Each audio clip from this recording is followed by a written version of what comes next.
última vez que eu preguei no domingo de manhã, ainda no semestre passado, eu comecei uma mensagem baseada em Hebreus 13 e não concluí. Então eu gostaria hoje de concluir Hebreus 13.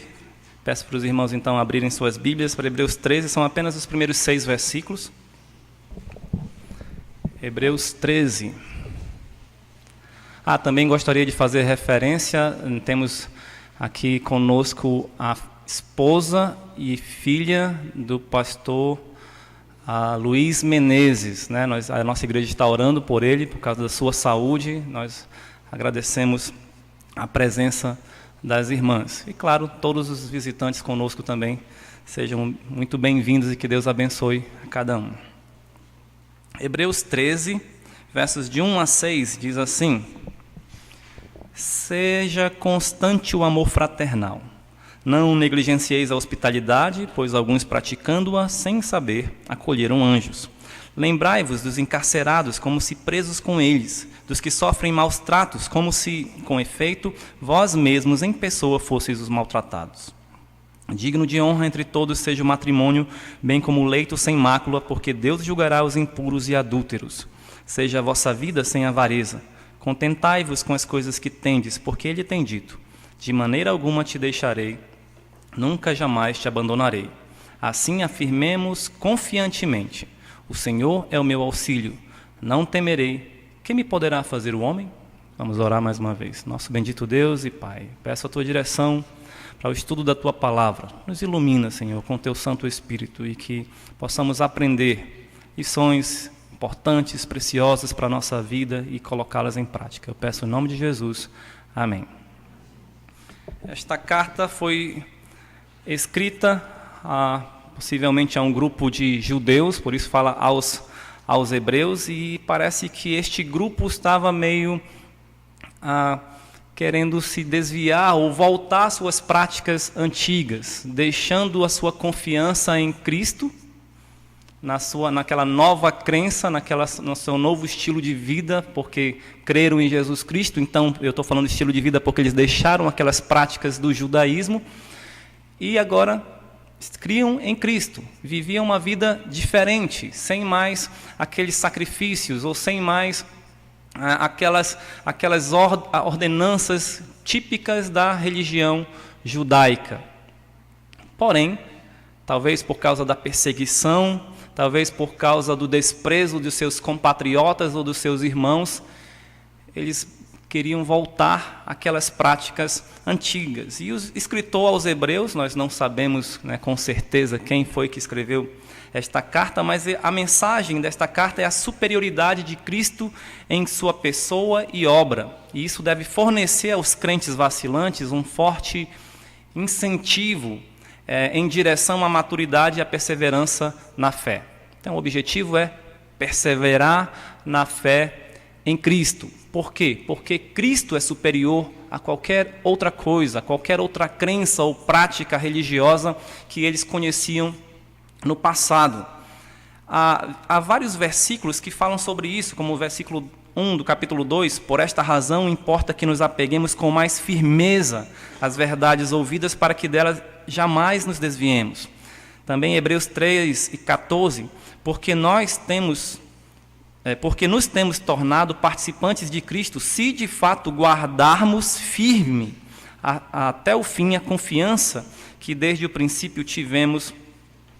E também, versículos 14 e 16 do capítulo 4, tendo, pois, a Jesus, o Filho de Deus, como grande sumo sacerdote que penetrou os céus, conservemos firmes a nossa confissão. Acheguemo-nos, portanto, confiadamente junto ao trono da graça, a fim de recebermos misericórdia e acharmos graça para socorro em ocasião oportuna.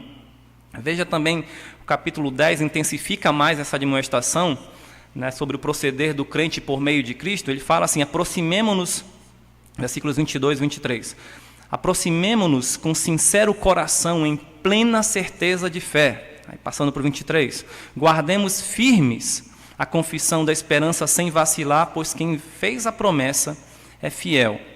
E ainda versículos 35 e 36, não abandoneis, portanto, a confiança, ela tem grande galardão. Com efeito, tendes necessidade de perseverança, para que, havendo feito a vontade de Deus, alcanceis a promessa. No capítulo 11, é bem conhecido porque é a galeria da fé, então o escritor apresenta aqui vários exemplos de fé. E aí, mostrando que a fé é a base da perseverança. Veja no capítulo 10, ele tem necessidade de perseverança. E aí ele apresenta uma lista de exemplos de fé e diz: a perseverança é pela fé. Por que perseveramos? Porque temos fé. Por que eles perseveraram? E até ponto de serem mortos, de serem martirizados, aqueles heróis da fé ali apresentados em Hebreus 11. Porque eles creram, eles esperavam algo superior. E, ao início do capítulo 12, ele faz uma aplicação. Bom, já que tem esses exemplos, o que devemos fazer? Portanto, também nós, visto que temos a rodear-nos tão grande nuvem de testemunhas, desembaraçando-nos de todo o peso e do pecado que tenazmente nos assedia, corramos com perseverança a carreira que nos está proposta, olhando firmemente para o autor e consumador da fé. Veja, tem os exemplos de fé, então siga nessa fé. E nessa fé, persevere, olhando firmemente para Cristo, o autor e consumador da fé. No final do capítulo 12, o escritor apresenta um contraste entre aquela ocasião que o povo, que Deus falou com Moisés no monte Sinai, e houve ali um grande tremor, clangor de sons e trovões e tudo mais. O povo ficou com medo e dizia: fale Moisés e não fale Deus conosco para que não morramos. Um contraste entre esse evento, essa situação, e o Monte Sião, que representava a presença de Deus, mostrando então a graça e a acessibilidade do salvo para com Deus. E por isso deviam ouvir a Jesus, por isso deviam ouvir aquele que é o mediador de uma nova aliança. Olha, fazendo o contraste então, Monte Sinai, velha aliança, e o Sião aqui com Jesus Cristo, nova aliança. E aí o escritor fala no final, versículos 28 e 29, por isso, recebendo nós um reino inabalável, retenhamos a graça, pela qual sirvamos a Deus de modo agradável, com reverência e santo temor, porque o nosso Deus é fogo consumidor. Em todos os textos, apesar dos diversos imperativos, ordens, faça isso, faça aquilo, faça isso, isso nos remete ou nos traz uma ideia de ações, de atitudes, de procedimento. Eu quero destacar um outro fator, um fator essencial à fé, que nós podemos chamar de ortopatia. Ortopatia, o que é isso? É afeição, ou desejo, ou um amor correto. Patos, do grego, tem a ver com esse desejo, com afeição, com esse amor. A gente lembra muito da palavra ortodoxia, mas aqui nesse caso é ortopatia. Para preservarmos a doutrina correta, que é a ortodoxia, e evidenciarmos a prática correta, que é a ortopraxia, é necessário termos um amor correto, uma afeição correta, que é a ortopatia. Portanto, devemos prosseguir a perfeição em Cristo, que é a mensagem, o propósito dessa carta, evidenciando através do nosso viver um serviço agradável a Deus em amor. A evidência do cristianismo, ou do efeito do cristianismo na nossa vida, ou de Cristo na nossa vida, é o nosso proceder, as nossas ações. E essas ações não são simples não são cumprimentos de regras frias, mas devem ser sempre em amor. E nesse domingo que nós começamos esse estudo, nós vimos alguns tipos de amor. Como servir a Deus de modo agradável, que é que ele pede aqui, num contexto social da vida. Ele começa dizendo: seja constante o amor fraternal. No grego, essa palavra aqui é a Filadélfia. Philos, de filéu, um tipo de amor, e adelphos, irmãos. A ideia é: ame como um irmão. Ame o próximo como se estivesse amando o seu irmão. E nós vimos sobre isso. Versículo 2, não negligencieis a hospitalidade. Essa palavra também, hospitalidade, é uma outra, é muito parecido porque é filoxenia, né? Filadelfia, filoxenia, que significa amor aos estrangeiros. Sabemos que naquela época havia muitas viagens, e viagens a pé, ou então em cima de um animal. As estradas eram perigosas e as próprias hospedarias, ou hotéis, vou chamar assim, daquela época, não eram um bom lugar para um crente. Era perigoso, era cheio de paganismo, mundanismo e indecência. Então, Paulo não, né? Mas o autor aqui, pode ter sido Paulo, o escritor aos Hebreus diz: recebam as pessoas nas suas casas. Por quê? Porque eles vão ter dificuldades fora. Eles estão vindo, viajando, e recebam os irmãos. Amor aos estrangeiros. A outra palavra, o outro versículo fala: lembrai-vos dos encarcerados como se presos com eles. Então, até que ponto é esse amor para com os outros? Lembra? Amar como irmãos, amar estrangeiros, sendo hospitaleiros, mas e aqueles que estão hospedados, vamos dizer assim, ironicamente, num cárcere? Ou seja, não vão se hospedar na sua casa, mas estão lá no cárcere, estão presos. E eu creio que o autor não está simplesmente falando de todos os presos em si.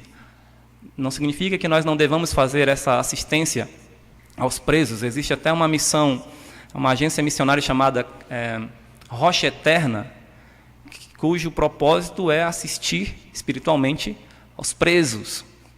Mas nesse caso, eu creio que o autor está falando principalmente daquelas pessoas cristãs que foram presos por causa da sua fé. Paulo era um exemplo disso. Um preso por causa da fé, e tantos outros. Então, lembrai-vos dos presos. Essa palavra lembrai-vos não é simplesmente uma recordação passageira na mente, mas é algo que remete a uma ação.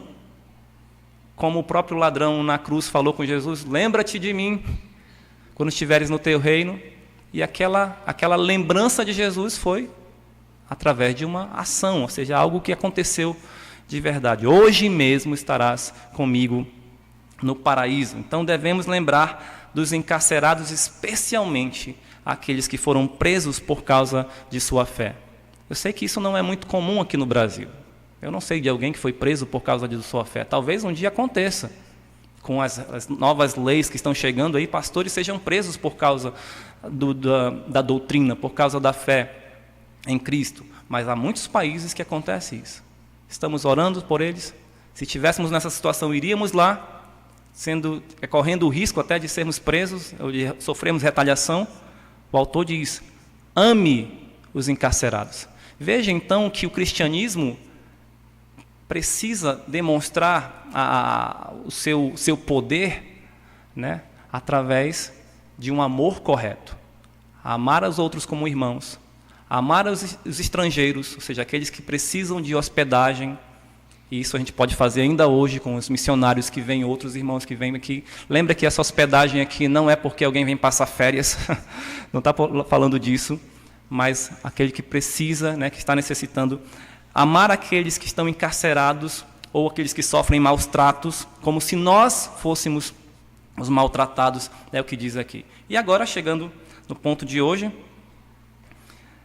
como servir a Deus de modo agradável num contexto mais particular ou mais íntimo da vida. Aí o versículo 4 começa: digno de honra entre todos seja o matrimônio, bem como o leito sem mácula, porque Deus julgará os impuros e adúlteros.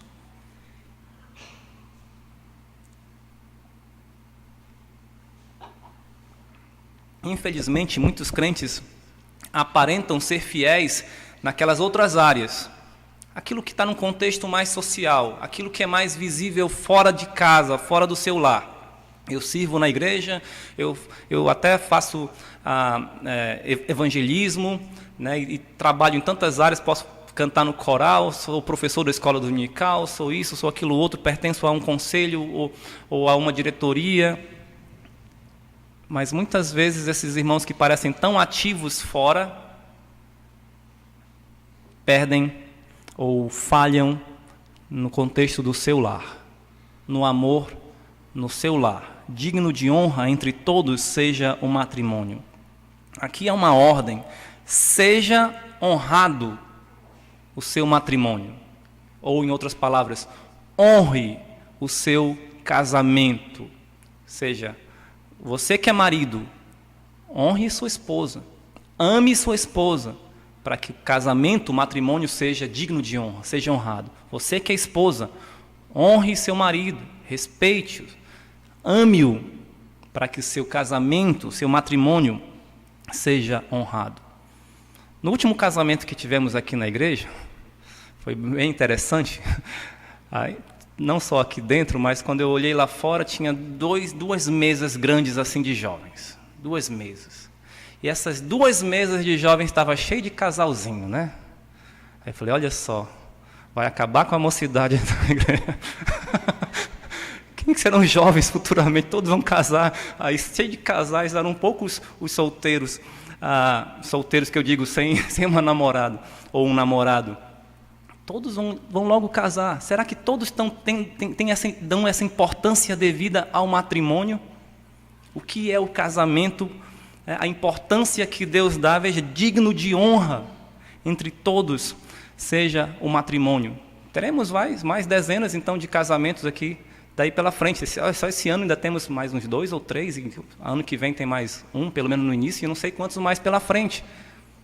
Será que estamos dando essa devida importância, honra ao casamento? E veja, bem como leito sem mácula, fidelidade conjugal. Os casais modernos, eles optam por uma relação mais aberta e mais livre, muitas vezes. Eu espero que isso não aconteça entre os crentes, mas a gente ouve falar sobre isso fora, de casais que não convivem mais juntos na mesma casa, ou não convivem juntos mesmo no mesmo quarto, por uma opção deles.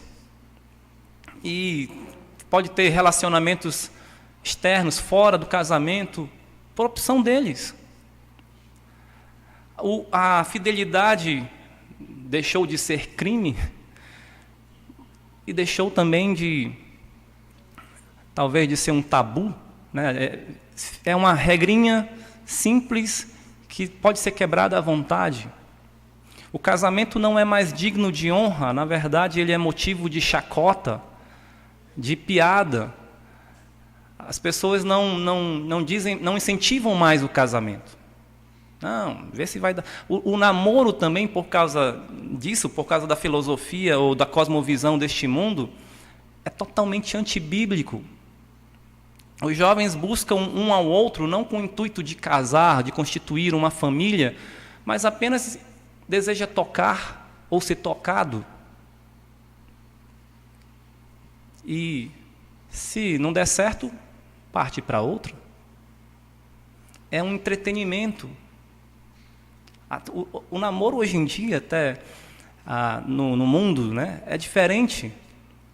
Não tem mais aquele compromisso que antigamente tinha. Agora, ficar e outras coisas mais, eu não sei nem se tem alguma coisa mais nova do que o ficar, né? Porque o ficar eu acho que já é até antigo. Então, não tem mais um compromisso sério. Como, então, aquilo que foi criado, a primeira instituição criada por Deus, que é a base, o sustentáculo da nossa sociedade, vai permanecer firme. E se ele é o sustentáculo, a base da sociedade, a sociedade está fadada ao colapso. Porque não tem mais famílias fortes, não tem mais casais fortes. Como os crentes podem contribuir para desonrar o matrimônio? Alimentando-se da filosofia mundana, humanista, materialista, hedonista, secularista. Através de quê? Livros que falam contra a palavra de Deus, ou que impõem essa nova ordem, esse novo proceder no casamento, a visão do casamento, filmes, músicas, mídias, entretenimentos, amizades de forma geral. afastando-se então do padrão de Deus. Como conhecer qual é o padrão de Deus? Através da sua palavra. O namoro não pode ser visto como um entretenimento, ou como um passar tempo, ou como uma tentativa. Vou tentar ver se dá certo. Não, é um compromisso. É um compromisso sério para o casamento. Portanto, se você tem dúvida, não sei se é aquela pessoa, não comece a namorar, não alimente esse pensamento. O namoro é algo sério, assim como o casamento é algo que deve ser honrado. Por isso, por causa de uma visão distorcida do casamento, antibíblica, é que tenha crescido assustadoramente a fornicação e o adultério em meio às igrejas cristãs. Porque o casamento não é mais honrado. Como, então, honrar o casamento? Podemos voltar lá para Efésios 5, a esposa seja submissa ao marido, como a igreja a Cristo. O marido ame a sua esposa como Cristo amou a igreja e a si mesmo se entregou por ela. Então, para que o casamento seja honrado, a base é o amor. O amor que é o padrão de Cristo. O padrão apresentado por Cristo em relação à igreja e que a igreja deve ter em relação a Cristo, o noivo. Veja mais uma vez a ortopatia. Mais uma vez o cristianismo sendo apresentado, sua prática através de amor. Como honra o casamento? Simplesmente sendo fiel à esposa, mas no sentido frio? Não. Por que você vai ser fiel à esposa? Porque você a ama. E por que você a ama? Porque você ama a Deus. Dessa forma, honramos o casamento. E mais um versículo, versículo 5, diz: seja a vossa vida sem avareza. Veja, até aqui, até o versículo 4, vemos os amores que devemos ter. O amor fraternal, o amor para com os estrangeiros, a hospitalidade, o amor para com os encarcerados e com os que sofrem maus tratos. Aí, num contexto mais íntimo, mais particular, o amor para com o cônjuge. Só que agora o autor fala sobre um tipo de amor que nós não devemos ter. Seja a vossa vida sem avareza. Literalmente, a palavra avareza significa amor ao dinheiro.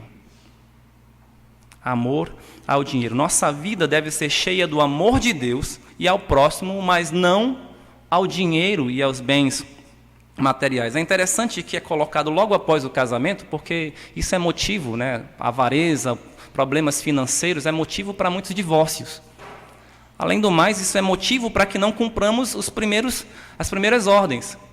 Por que eu não amo como a um irmão? Talvez porque eu amo mais as coisas do que as pessoas. Por que eu não sou hospitaleiro, amo os estrangeiros? Porque eu amo mais as minhas coisas, os meus bens. Eu vou gastar dinheiro com alguém?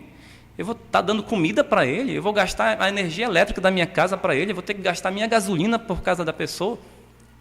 Por que eu não vou visitar o encarcerado e tudo mais? Porque eu vou gastar tempo, vou gastar dinheiro? Então, ame aquilo que Deus ama e não ame aquilo que Deus odeia. Avareza é pecado, é um ídolo. Estamos falando sobre ídolos do coração na escola dominical. Amor ao dinheiro. Lembra qual é a personificação desse amor ao dinheiro? É Mamon, né? O Deus das riquezas. Há um texto interessante sobre isso, 1 Timóteo 6, 6 a 10, diz assim: de fato, grande fonte de lucro é a piedade com contentamento, porque nada temos trazido para o mundo, nem coisa alguma poderemos levar dele. Tendo sustento e com que nos vestir, estejamos contentes. Ora, os que querem ficar ricos caem em tentação e cilada, e em muitas concupiscências insensatas e perniciosas, as quais afogam os homens na ruína e perdição. Porque o amor ao dinheiro é a raiz de todos os males, e alguns nessa cobiça se desviaram da fé e a si mesmos se atormentaram com muitas dores. Eu não sei se você já parou para pensar ou analisar bem esse texto. Ora, os que querem ficar ricos. Aqui não está dizendo, ora, os ricos. Está dizendo, ora, os que querem ficar ricos. Às vezes a gente acusa ou julga, todo rico é avarento. Mas a gente esquece que muitos pobres, vou usar esse termo no sentido geral, né, que não são ricos, são avarentos.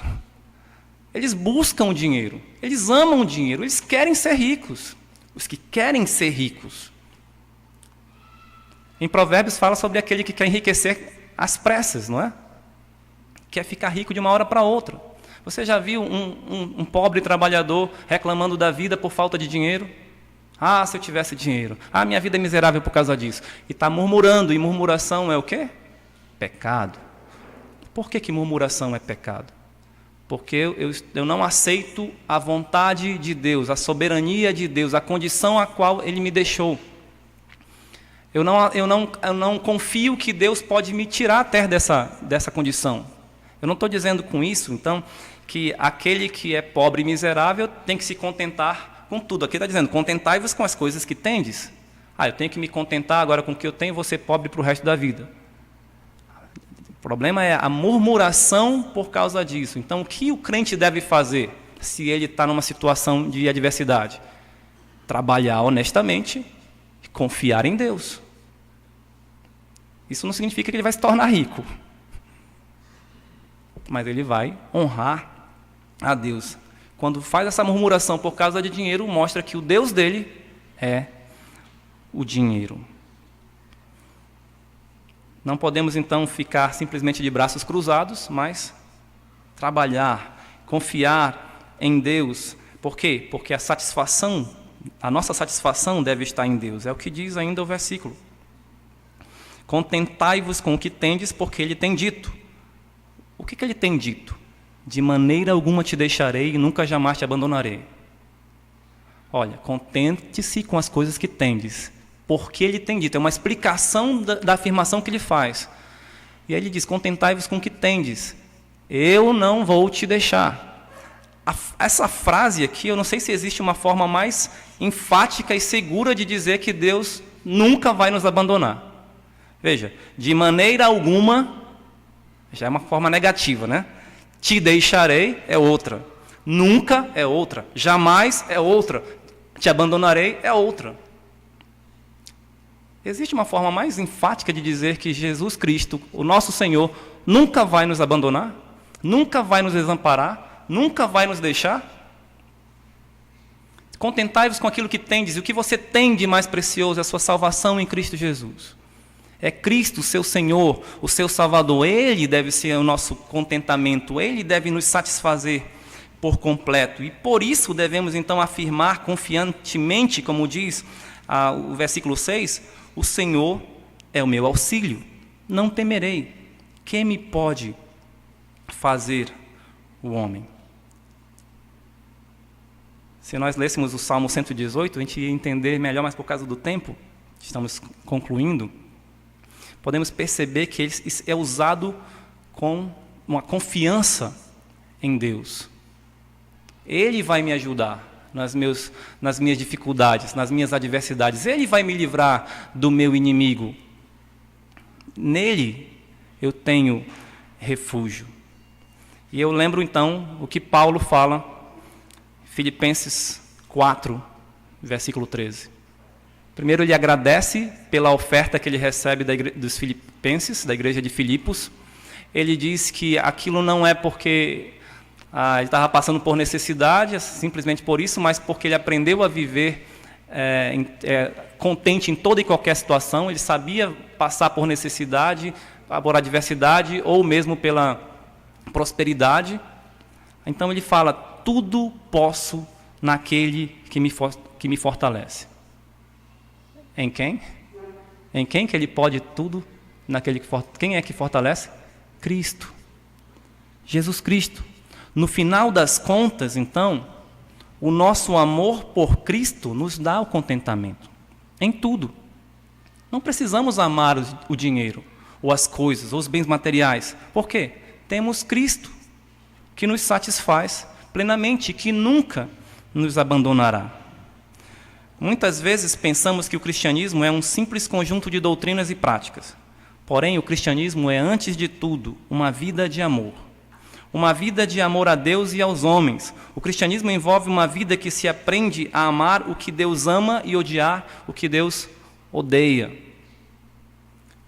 Amar como irmãos, amar o forasteiro, amar o encarcerado, amar o cônjuge, não amar os bens, o dinheiro, ou seja, não praticar a avareza.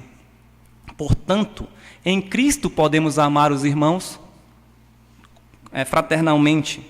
Em Cristo podemos amar os estrangeiros sendo hospitaleiros. Em Cristo podemos nos lembrar em amor dos encarcerados e dos que sofrem maus tratos. Em Cristo podemos amar o nosso cônjuge. Em Cristo podemos odiar a avareza, pois só nele encontramos todo o contentamento.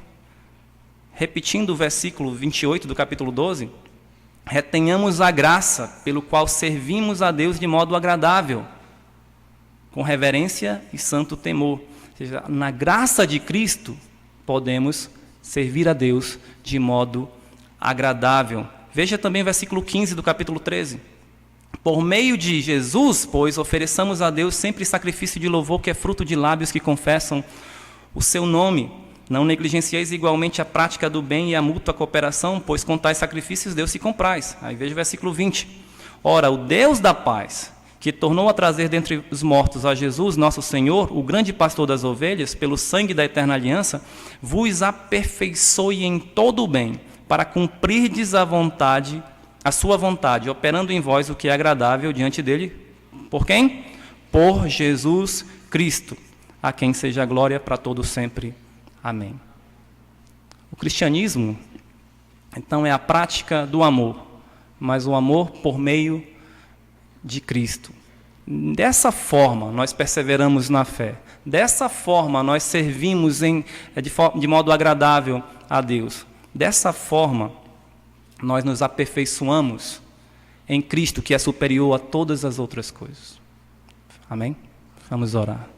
Senhor, nosso bendito Deus e Pai, obrigado pela Tua palavra e obrigado por Cristo, nosso Salvador. Ajuda-nos a sermos mais parecidos com Cristo e a viver em amor, como a Tua palavra nos ensina. A viver de modo que aprendamos a amar aquilo que Tu amas e odiar aquilo que Tu odeias. Peço isso em nome de Jesus. Amém.